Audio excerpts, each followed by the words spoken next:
En el calor inmóvil de una tarde de 1834, una pluma rompió el silencio de la casa grande de El Palmar como si trazara, en tinta y voluntad, el mapa de una catástrofe. No era una firma cualquiera. Era el gesto de una mujer que decidió tomar en sus manos la hacienda que heredaba, sus deudas y sus tensiones. Una mujer que, en una era que prefería ordenar el mundo desde la sombra masculina, se colocó a la vista y dijo que mandaría. Aquella pluma fue el principio de una cadena de gestos que terminaría por incendiar la provincia y poner en escena, frente a la nación, una historia de pasiones clandestinas, honor quebrantado y justicia pública. 4 amantes y un solo destino. Así empezó El Palmar a escribir su infamia. Venezuela, en 1834, era un país de piezas rotas que aún trataban de encajar. La guerra de independencia había dejado estructuras políticas tambaleantes y una economía dependiente del cacao que se desangraba por la falta de crédito, la caída de precios y la inseguridad en las rutas. Las grandes haciendas, otrora prósperas, sobrevivían a duras penas. Muchas daban paso a deudas, algunas a ventas silenciosas, otras a ruinas que aún mantenían la fachada señorial. En ese tejido sobrevivía la esclavitud, una institución que, aunque discutida en salones y periódicos, seguía siendo el fundamento real de la fuerza laboral en los ingenios y los cafetales. Las palabras libertad y propiedad convivían aquí con contradicciones insalvables. Se hablaba de república mientras se encadenaba al hombre. Esa tensión fue el aire que respiraron los protagonistas de esta historia. La hacienda El Palmar no figuraba entre las más opulentas, pero sí entre las más ordenadas. Una casa de 2 cuerpos, de maderas de cedro y galerías que olían a aguardiente y a cera. Bugambilias que trepaban las paredes, una trocha que descendía hacia una plantación de cacao en terrazas y el habitualmente lento ir y venir de sirvientes y peones. Doña Esperanza Villamizar era la propietaria, viuda desde hacía apenas 3 años, dama educada en conventos y en viajes cortos a Caracas, propietaria por herencia de una fortuna más moral que líquida. Tuvo un marido cuyo apellido mantenía cierto brillo en la sociedad provincial, pero el hombre había muerto con poco, dejando cuentas abiertas y un prestigio que era, en su mayor parte, fachada. Ella eligió administrar, no estaba obligada. La familia esperaba gestiones delegadas, tutores varones o ventas discretas. Pero Esperanza, en la voz que pocos aceptaban en una dueña, se presentó en los libros de contabilidad, en los mapas de tierras y en los peleles de los capataces. Su decisión fue, para muchos, un acto de orgullo, para otros, la única alternativa viable a la ruina.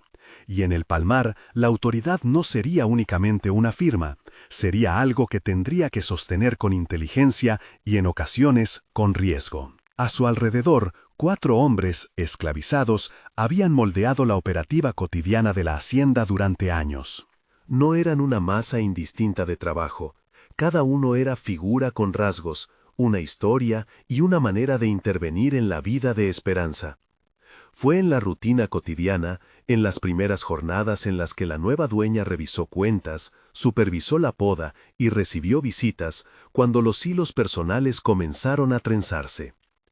Miguel, el mayordomo, era la cabeza visible. Lector furtivo de los pocos periódicos que llegaban, inquieto por la administración y por los fundamentos legales que podían favorecer un gesto de manumisión o de negociación. Alto en porte, con una voz que se guardaba para las cosas serias, Miguel había cultivado en la casa un tipo de respeto que no era miedo, sino reconocimiento. Era el hombre a quien doña Esperanza consultaba para saber cuántos cajones de cacao eran reales y cuántos eran cifras infladas en la memoria de los contadores.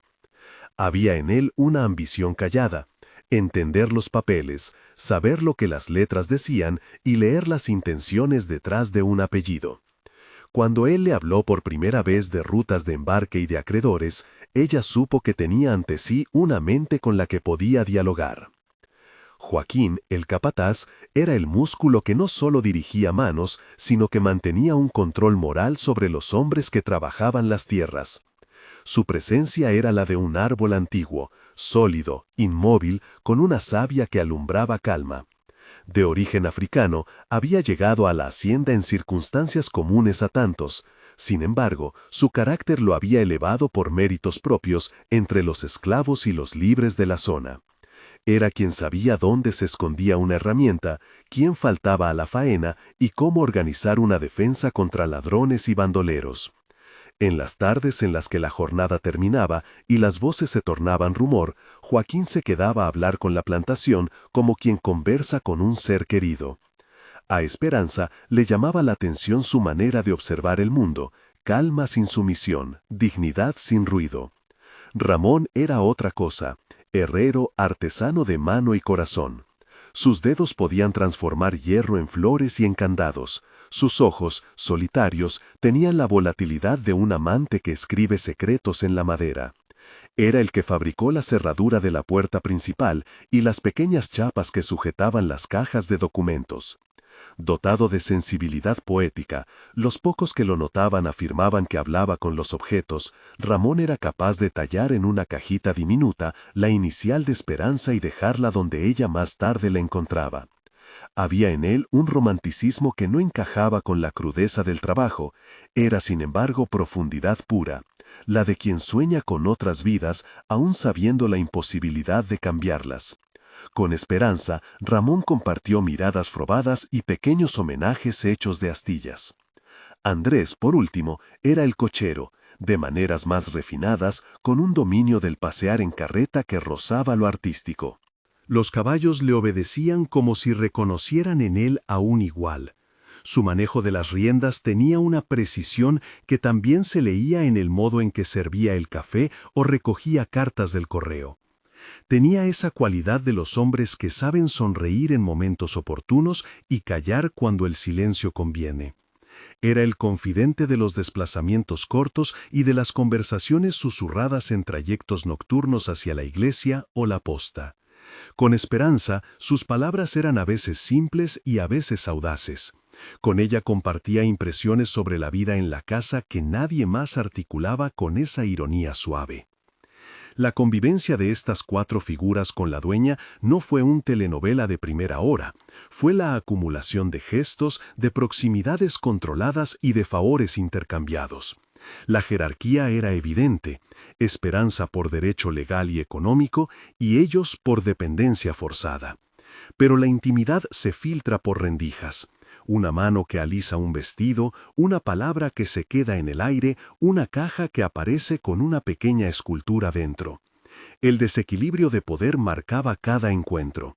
La transgresión, cuando llegó, se hizo en los pliegues de esa desigualdad. Factores como la soledad de la viuda, la inteligencia emocional de Miguel, la fortaleza de Joaquín, la sensibilidad de Ramón y la ternura contenida de Andrés crearon un caldo donde el afecto, la complicidad y el deseo pudieron incubarse. Las escenas que siguieron pueden verse como reconstrucción dramatizada sobre la base de testimonios orales y registros parciales. Sin embargo, son útiles para entender la psicología del tiempo. Una tarde, por ejemplo, Esperanza caminó por la huerta, las botas hundiéndose en la tierra blanda, y encontró a Miguel leyendo en voz baja las partidas del café. Ella se detuvo, dejó a un lado el bastón que había tomado por costumbre y se inclinó sobre el papel.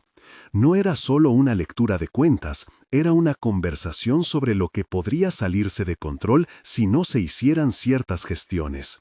Miguel, con su paciencia estudiada, le explicó rutas posibles y nombres de armadores que podían aceptar consignaciones en puertos lejanos. Hablaron de cifras, sí, pero también se habló de confianza. En esa confianza, una primera línea íntima se marcó, la complicidad de dos personas que sabían funcionar juntas en un mundo que no lo permitía. Con Joaquín los encuentros se inscribían en lo cotidiano. Inspecciones de la plantación, discusiones sobre la sequía y la buena poda. Fue en una de esas inspecciones, con el sol de mediodía marcando sombras cortas, cuando Esperanza observó la manera en que Joaquín dirigía a los hombres con una palabra y una mirada. No fue un gesto de poder, fue una lección de autoridad. Ella, acostumbrada a formar órdenes con papeles, se sintió atraída por la forma en que él le hablaba a la tierra. Antes de regresar a la casa, Joaquín le mostró, sin precisión de palabras, un riachuelo de agua clara que habían desviado para mejorar la cosecha. El gesto fue suficiente para que ella viera en él no solo fuerza, sino creatividad práctica. Ramón obtuvo su cercanía a través del detalle. Un día, Esperanza encontró en su dormitorio una cajita de nogal con una pequeña figura de una mujer tallada en su interior. Nadie sabía quién la había dejado allí. Para la dueña era una pieza de ternura imposible. Alguien había advertido su soledad. Cuando lo confrontó, con cautela, sin acusación, Ramón, bajo un delantal manchado de carbón, admitió haber hecho la pieza. No fue una confesión de pasión explícita, fue, más bien, una abertura de su interior. Ella, conmovida, dejó que su mano rozara la madera, y en aquel roce se dibujó un espacio donde la ternura y la gratitud podían existir sin palabras. Andrés y Esperanza compartieron los momentos de tránsito, el movimiento de las carretas, las salidas a la posta, el particular ritual de despedida y bienvenida de quien debe marchar y volver. En una de esas jornadas, bajo nubes bajas y un cielo que amenazaba lluvia, Andrés condujo a Esperanza hasta un mirador donde podía verse la ensenada. Entre los dos hubo confidencias sobre viajes que nunca se realizaron y sobre cartas que llegaban con noticias de parientes lejanos. Allí, más cerca de lo público que de lo íntimo, se reveló la cercanía de quien sirve en la proximidad continua. Estos encuentros no fueron escena de ardor desbordado, fueron el tejido lento de una familia inusual. Esperanza, pese a su posición, estaba sola en el manejo emocional. La viudez le había dejado una orfandad afectiva que la letra de las obligaciones no podía colmar. Los hombres, por su parte, encontraban en ella algo más que la titularidad, encontraban reconocimiento, atención y, en algunos casos, privilegios que alteraban la dinámica usual de las relaciones de dueña y servidumbre. Ese desequilibrio, más que una condición de ardor romántico, fue un factor de riesgo político y social. Una mujer que mezclaba su vida con la de los esclavos desafiaba códigos que funcionaban como nervio de la estructura social. El secreto, en el primer año, estuvo bien cuidado por una administración escrupulosa. Las citas se hacían al caer la tarde, en habitaciones interiores donde el rumor del viento no alcanzaba, o en talleres donde el metal y la madera absorbían confidencias. Se trazó un protocolo, entradas y salidas discretas, señas convenidas con algunas sirvientas que preferían mirar hacia otro lado, documentos guardados en cofres que Miguel custodiaba. Si había un pacto tácito entre ellos, consistía en no exponer aquello que los aliaría y los destruiría a la vez. No obstante, bajo la ágora de la rutina, las grietas aparecen. Fue Miguel quien propuso formalizar, con una intención más simbólica que legal, la alianza que ya existía. Lo hizo por una mezcla de pragmatismo y afecto. Entendía que el secreto, como cualquier cosa no escrita, estaba sujeto a la memoria frágil de los vivos. Sugirió rituales pequeños, un gesto que diera solemnidad y que, en caso de prueba, sirviera para recordar quiénes eran los que se comprometían. Lo que siguió, la ceremonia del pacto de sangre, no fue una invasión de religiosidad improvisada ni una desaforada declaración de igualdad. Fue una escena íntima cargada de un simbolismo doble. Por un lado, la intención de atar voluntades. Por otro, el reconocimiento del riesgo de ese lazo.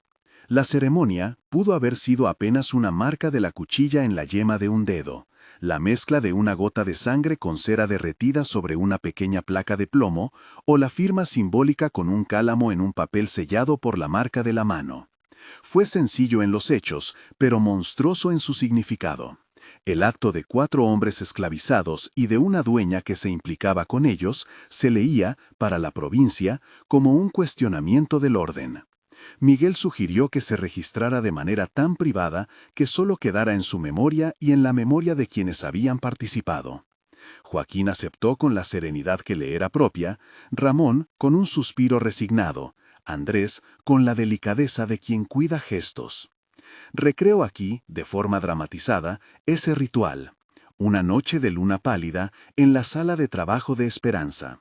La casa en silencio salvo por el crujir lejano de algún perro. Una mesa pequeña, una vela, un trozo de plomo y el gesto de pasar una navaja por la carne apenas hasta que escapa la sangre. La gota que cae en la cera no es un espectáculo, es un testigo. Miguel inclina la cabeza, Joaquín aprieta los puños hasta que las articulaciones se blanquean. Ramón mira la figura que ha tallado en secreto y Andrés, por primera vez, permite que su respiración tiemble. Esperanza, con la calma de quien toma un riesgo calculado, posa su propia marca. No hay palabras grandilocuentes, solo un murmullo que puede leerse como promesa y como condena. Reconstrucción dramatizada basada en testimonios orales y registros parciales. El pacto formó una nueva red de obligaciones, protección mutua, sigilo y la posibilidad de que, en el caso de un hijo, se asumieran responsabilidades compartidas. Porque el tiempo, siempre traicionero, pronto mostró su otra cara. La noticia llegó como se anuncian las catástrofes pequeñas. Primero, un rumor entre las criadas, luego, un comentario del médico de la hacienda don Henry Bonnefoy, profesional extranjero que había acompañado a la familia en los últimos años. «Creo que la señora está encinta», dijo en voz baja en el corredor. Y el corredor fue la primera sala del juicio silencioso. No hubo acusación inmediata, hubo sobre todo un silencio que se transformó en presión. La maternidad, en una dueña, debía ser un evento que reafirmara la línea familiar, no que la debilitara. En una viuda, con las deudas y con una familia que aguardaba para corregir desvíos, un embarazo fuera del matrimonio era un terremoto. Las reacciones fueron variadas y veloces.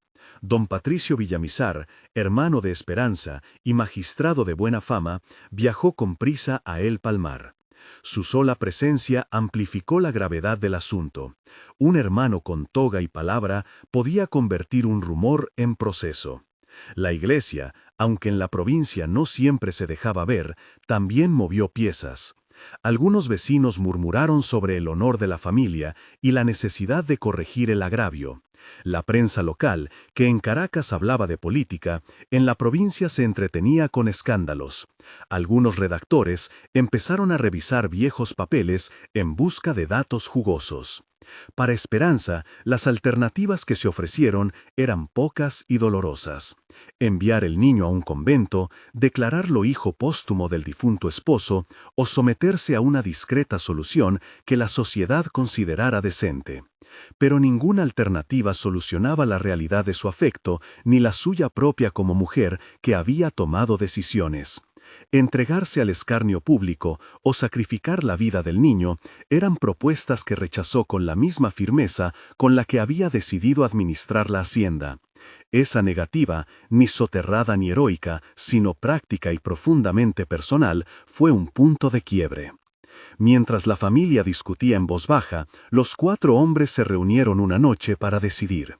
Debían huir o permanecer y confiar en la discreción. Miguel, siempre el que pensaba en números y en rutas, afirmó que no había alternativa segura más que la huida, hacia lugares donde su apodo y su historia no les alcanzaran. Joaquín miró largo tiempo la mano de Miguel, buscando en ella la honradez de la palabra que se proponía. Ramón tocó la cajita de nogal como quien busca en su memoria algo que lo calme.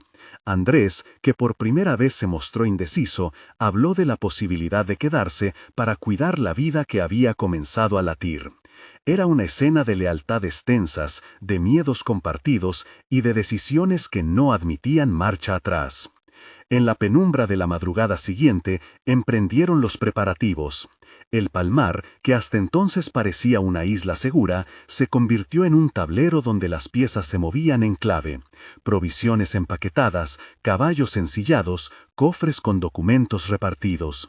Miguel revisó las rutas, la costa hacia la Trinidad, el puerto de un buque que, según él, podía llevarlos a una isla donde las autoridades peninsulares miraban con menos celo los asuntos de la provincia. Joaquín organizó el grupo de hombres que los cubriría, y Ramón y Andrés se encargaron de lo material y de la discreción. Esa noche, mientras el pueblo dormía, la sombra de 4 hombres y una mujer se deslizaba por la trocha. El Palmar cerró sus puertas con la misma calma con la que se habían abierto años atrás. Nadie imaginó que lo que partía no era solo un grupo de fugitivos, sino la primera hebra rasgada de una trama que el país recordaría por años. Si quieres seguir este relato hasta el desenlace, con los arrestos, los juicios públicos y la manera en que una plaza entera contuvo la respiración antes de que sonasen los disparos, permanece con nosotros. Esta historia apenas empieza a mover sus piezas. La huida, sin embargo, no fue un acto perfecto. Cerca de la Trocha, a la altura del viejo Ceibo, una pareja de lanceros enviados por Carlos Andrés, el hijo mayor de la familia, que regresaba desde París con ideas de honor y de restauración, ya había puesto una vigilia. Carlos Andrés, educado para mantener una reputación y con la vehemencia de quien no tolera afrentas, no había tardado en desconfiar de las explicaciones. Sus motivos envolvían no solo el orgullo familiar, sino la necesidad de proveer un ejemplo público. Un escándalo debía corregirse con severidad. El encuentro en la Trocha fue abrupto. No fue, en su primer momento, un combate, fue un forcejeo de miradas y de órdenes vociferadas. Miguel intentó negociar, ofreció salir sin derramamiento de sangre si se permitía la partida. Carlos Andrés, que no conocía con detalle la geografía de los lazos ocultos, exigió pruebas. En ese punto se produjo la primera violencia que no buscaba la sangre, palabras que cortaron, acusaciones que llegaron a oídos de los vecinos, la advertencia de que la verdad, si se escondía, lo haría a costa de muchas vidas. La decisión de quiénes partirían y quiénes se quedarían fue dramática en su sencillez. Ramón, que había sido advertido por un rastreador, se refugió en una choza donde lo encontraron y lo llevaron preso.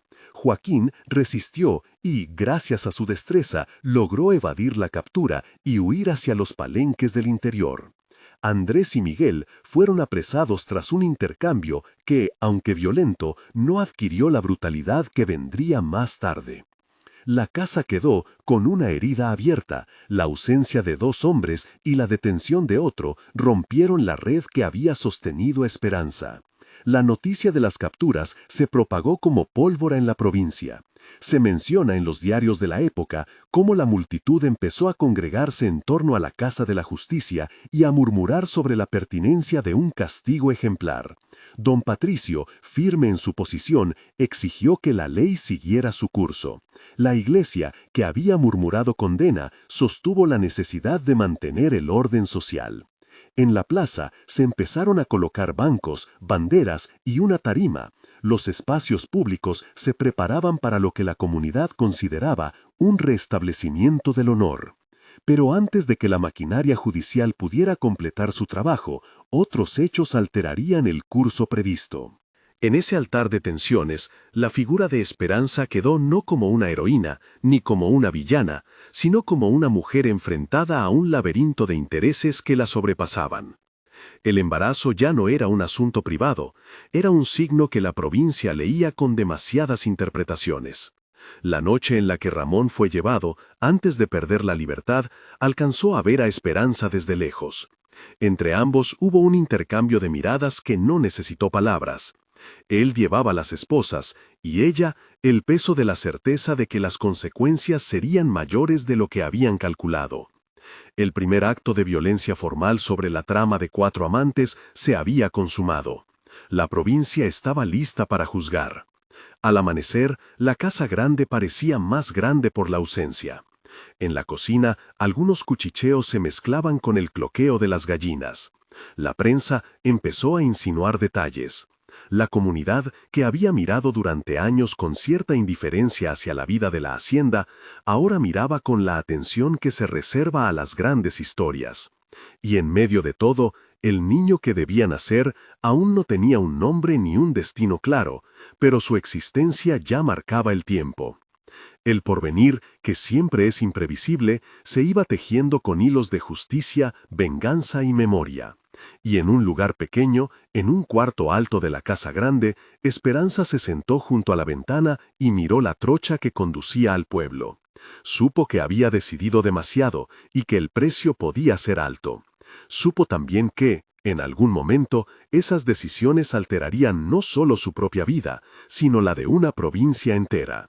Allí termina, por ahora, el tramo de la calma contenida.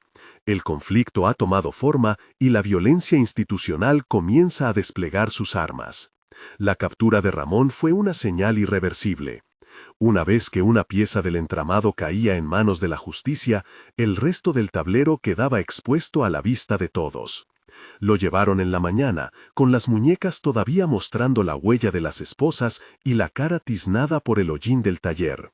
Caminó entre el zumbido de las preguntas y los ojos que buscaban confirmar el rumor.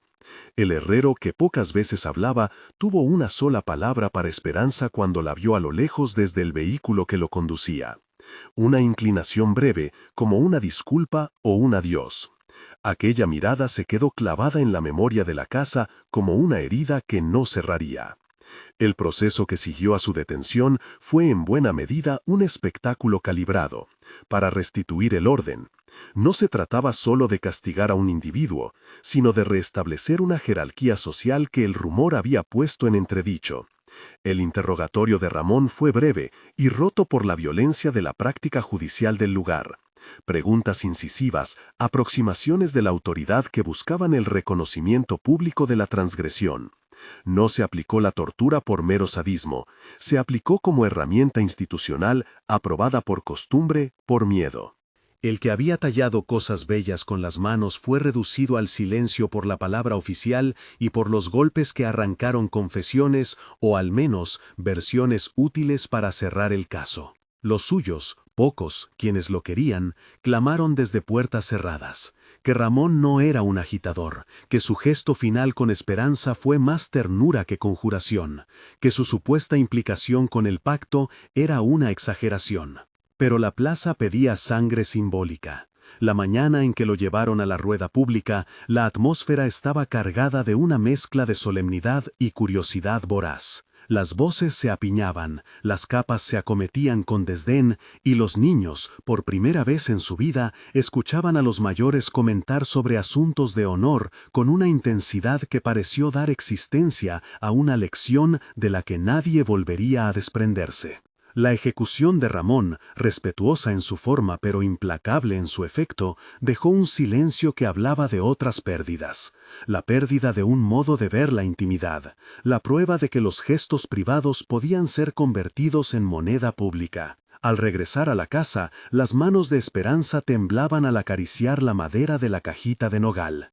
Nadie discutió con ella, no había fuerza suficiente en la propiedad para detener lo que la opinión juzgaba necesario. La jerarquía había recuperado, por ese momento, su equilibrio. Mientras tanto, la figura de Miguel se comportó como la de un estratega que, incluso al verse cercado, buscaba opciones.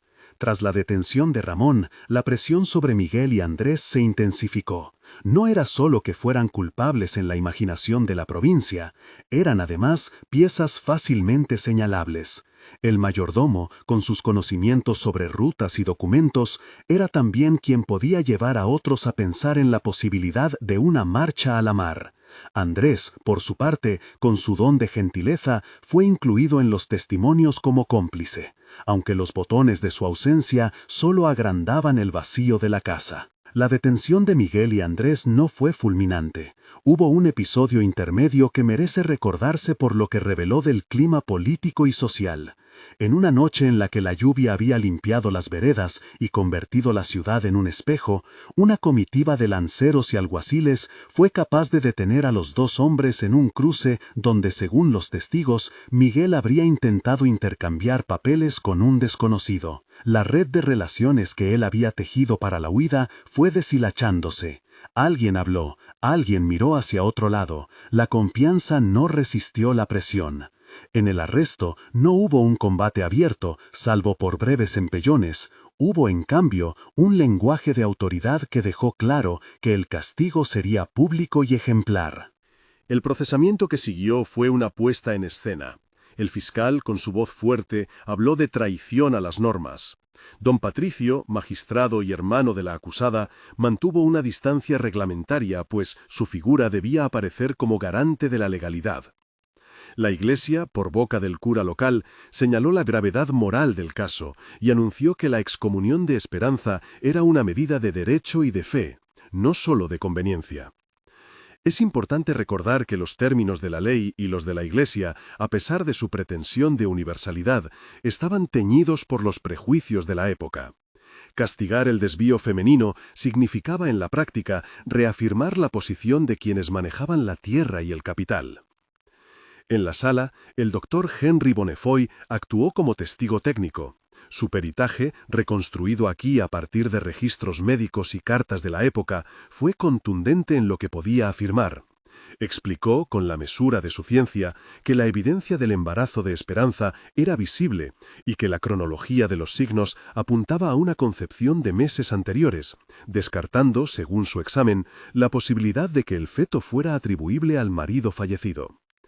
Ese pronunciamiento médico sirvió al fiscal como hoja de afeitar para separar lo público de lo privado. Reconstrucción dramatizada del testimonio basada en informes y cartas conservadas. Miguel y Andrés en el banquillo tuvieron la oportunidad de hablar. Lo hicieron con la claridad de quienes sabían que la palabra podía ser su última defensa. Miguel, con su voz siempre contenida, habló de lealtad y de servicio, de la naturaleza de su trabajo y de su deseo de proteger a aquellos que dependían de él. Reveló parte del pacto, más como acto de honestidad que como estrategia, y en un gesto que sería recordado por la prensa, pronunció estas palabras: «No busco la libertad como venganza, la busco como justicia para los que ya no la tienen». Andrés, por su parte, habló de amor, sin el lirismo de Ramón, pero con la sinceridad que lo pintaba, y dijo que sería siempre el guardián del recuerdo de una mujer que lo había visto como algo distinto a lo que el mundo le permitía ser. Sus declaraciones conmovieron a algunos y horrorizaron a otros. En una época de certezas rígidas, sus palabras fueron interpretadas como confirmación del delito. El juicio no tardó en convertirse en otra zona de espectáculo. Los periódicos lo cubrieron con exactitud morbosa, los cafés discutieron con ímpetu y las familias elevaron su voz para exigir un final que devolviera la vergüenza a quien la había propiciado. La pena que buscó la fiscalía fue severa: fusilamiento, como castigo ejemplar. En la sociedad de la época, el fusilamiento tenía un carácter simbólico. No solo extinguía la vida de quienes se consideraba culpables, sino que servía para purgar la falta mediante la visibilidad del castigo. Hubo, sin embargo, intentos de atemperar el rigor. Algunos notables solicitaron clemencia. Un puñado de cartas de voces urbanas pidió revisar la pena con base en circunstancias atenuantes: servicios prestados, carácter apacible, ausencia de pruebas fehacientes de intención delictiva. El pedido fue en vano. La reacción social, alimentada por el temor a la subversión del orden racial y de género, fue más poderosa que la solicitud de misericordia. La decisión que ya había sido tomada por quienes manejaban la cosa pública encontró, en la plaza, su escenario. La mañana del 15 de febrero de 1835 se recuerda por el modo en que la ciudad contuvo la respiración. La Plaza Mayor, vestida de una rigidez que intentaba ser solemne, acogió a la muchedumbre que venía por curiosidad, por fervor, por deseo de ver la restitución del honor. Los bancos estaban ocupados por familias enteras. Los hombres de capa y sombrero observaban con la seriedad de quienes eran garantes del orden. Las mujeres se cubrieron los rostros con pañuelos, no tanto por pudor como por el ritual social de contemplar la corrección pública. El sol, alto y generoso, proyectó sombras largas que confundieron cuerpos y estandartes. Ese día, la ciudad se sintió como un tribunal que juzgaba no solo a dos hombres, sino a toda una posibilidad de alteración del status quo. Antes de la ejecución, a la que acudieron por obligación los guardias del orden, hubo un último encuentro. Miguel y Andrés, separados en celdas vecinas, pudieron escribir y recibir correspondencia en la que, según los archivos, intercambiaron reflexiones sobre la vida y la muerte. Miguel redactó una carta dirigida a Joaquín, pidiéndole que, si sobrevivía, cuidara de los suyos y que recordara el pacto no como un delito, sino como un vínculo humano.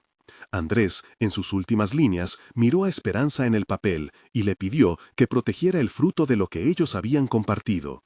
Esas cartas, recogidas en el sumario, sirvieron como pruebas indirectas de afecto y responsabilidad, pero también de la determinación de los acusados de permanecer fieles a un recuerdo que la ley condenaba.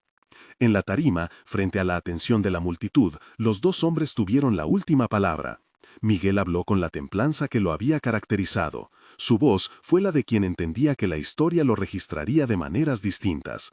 Dijo que su vida había sido de servicio, que no había buscado alterar el orden, sino hacerlo más humano en sus costuras, y que, si la ejecución debía consumarse, que al menos fuera testimonio de que el afecto no siempre se ajustaba a las normas. Andrés, más breve, pronunció una frase que quedó en la memoria de quienes escucharon. No nos fusilen por lo que fuimos, sino inspírense para no repetir las injusticias que llevaron a que fuéramos lo que fuimos. La muchedumbre reaccionó con un murmullo que fue mezcla de lástima y de reafirmación del castigo. Los disparos, cuando ocurrieron, fueron el remate de una ceremonia pública que pretendía restaurar el equilibrio. El sonido seco resonó sobre la plaza y en su eco dejó un hueco que tardaría en cerrarse. No exageraremos. Los ejecutados no pasaron de ser, para muchos, ejemplos necesarios, para otros, martirios de una resistencia que la sociedad no quería admitir. En cualquier caso, la comunidad se dividió entre quienes celebraron la restitución del orden y quienes, en voz baja, cuestionaron si la justicia no se había ensañado con lo promueva en el fondo la frustración de quienes no encontraban salida a su propia soledad. La consecuencia inmediata fue dura para la casa de los Villamizar. El escándalo, sumado a la pérdida de 2 trabajadores cruciales, debilitó la administración de El Palmar. Don Patricio, que había apostado por el rigor, no escapó a las críticas. Su papel como magistrado fue cuestionado por quienes consideraban que se había excedido en la búsqueda de ejemplaridad contra los débiles, y por quienes creían que su intervención fue más bien una limpieza de honor familiar que una acción imparcial. En los meses siguientes, la familia tuvo que afrontar no solo la sospecha social, sino la erosión económica. Negoció ventas forzosas de tierras, aceptó condiciones humillantes para saldar deudas y, en cierto modo, dejó que la Casa Grande se quedase sin la energía que la alimentaba. Mientras la provincia discutía, Joaquín encontró refugio en la única geografía que ofrecía un margen de libertad, los palenques. Los palenques, esas comunidades de antiguos esclavos y hombres libertos que se habían asentado en parajes apartados, ofrecían otra forma de vida, una que combinaba la autonomía material con normas propias. Joaquín llegó a uno de esos palenques, el de Ocoita, comandado por el capitán Tomás, figura respetada por su temple y por su habilidad para organizar la defensa comunitaria, y fue recibido como un hombre marcado por la historia, pero digno de confianza. Su escape no fue solo huida física, fue la posibilidad de reencontrarse con un sentido de pertenencia que la Casa Grande le había negado. En el palenque, Joaquín demostró su valor no solo como capataz, sino como líder. Reorganizó los trabajos, enseñó técnicas de cultivo más respetuosas con la tierra, defendió la seguridad de los suyos frente a bandas que buscaban rehenes o mano de obra barata, y se convirtió en voz que articulaba demandas hacia las autoridades locales. Su figura así no solo sobrevivió, prosperó.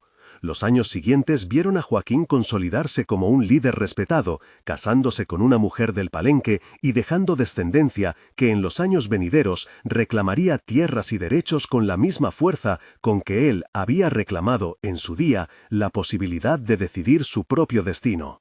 La historia de Esperanza tomó, por su parte, la forma de un exilio que se hizo necesario y que fue, paradójicamente, a la vez huida y refugio. En los palenques, en Trinidad y en algunas esquinas de la provincia, la historia no se cerró con las ejecuciones.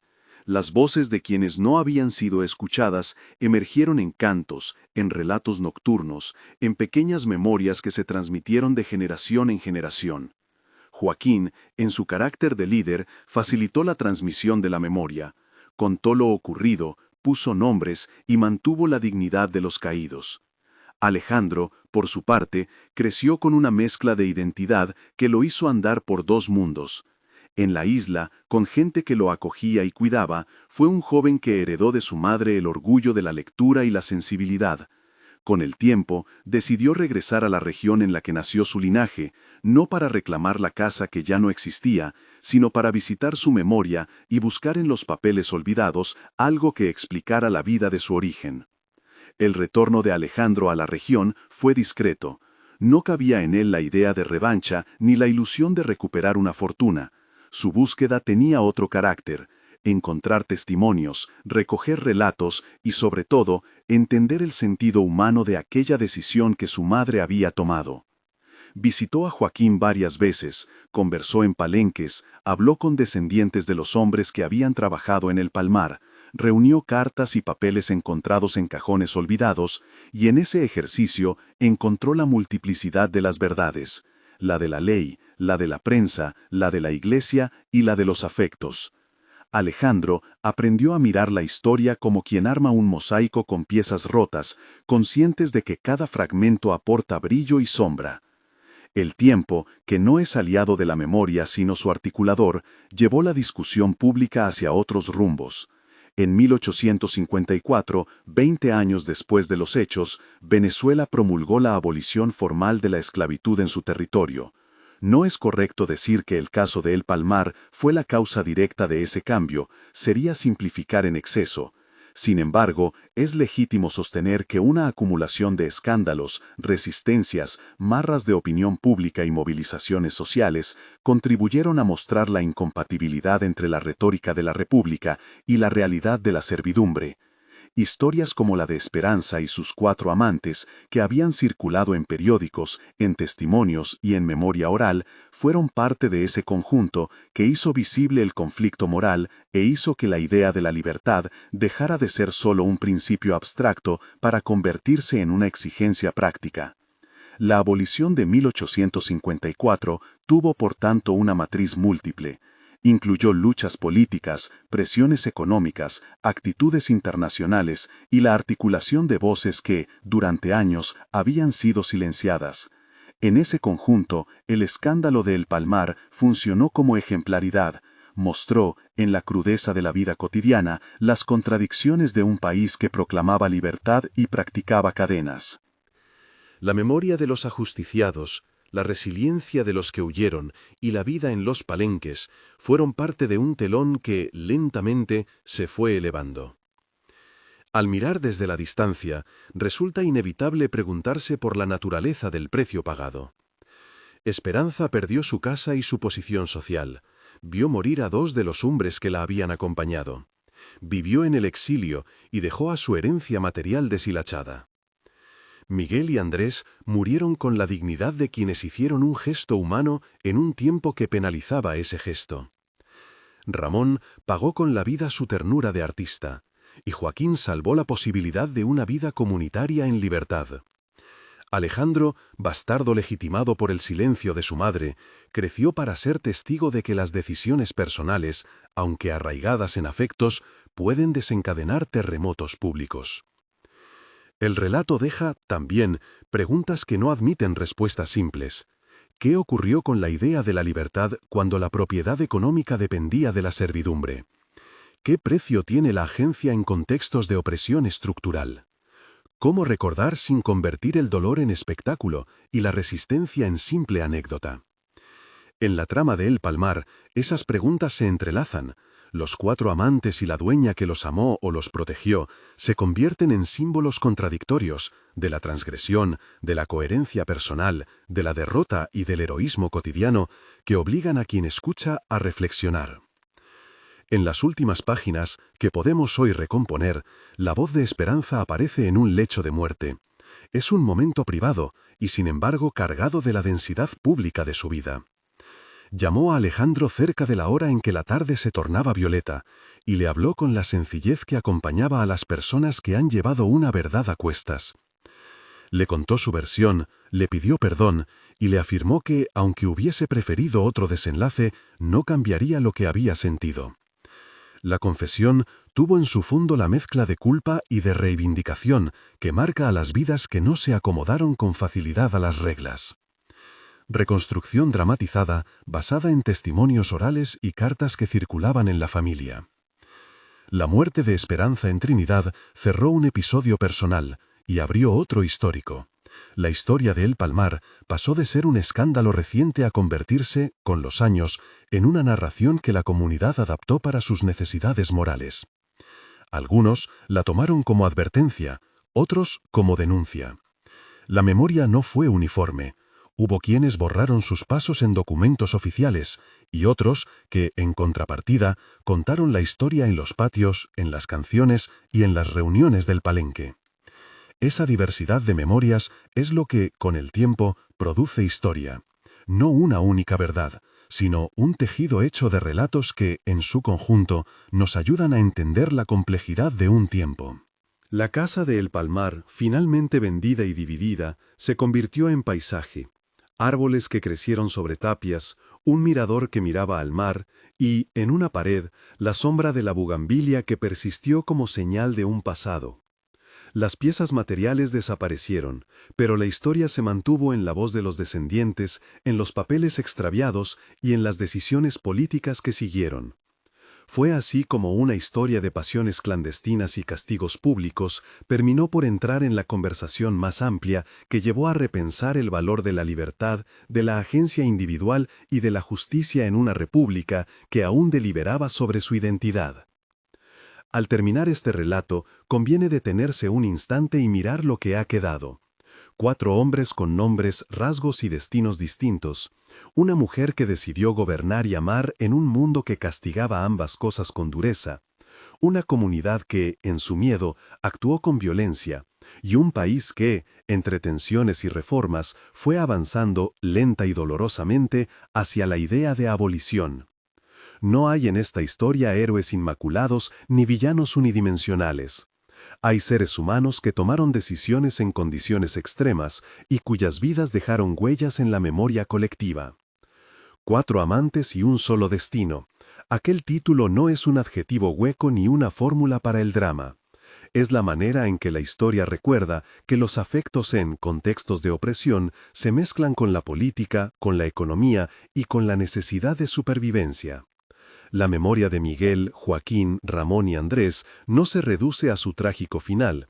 Vivieron, amaron y resistieron dentro de las limitaciones que les tocó, y sus historias forman parte de la larga trama que, con el paso de los años, hizo que la República se planteara sus contradicciones más profundas. Si esta narración te ha tocado, si ha movido una pregunta o una emoción, compártela con alguien que quiera conocer estas voces del pasado. Cuéntanos desde qué país nos ves. Preservar estas memorias es, acaso, una de las maneras en que podemos aprender a no repetir las injusticias que marcaron a tantas vidas.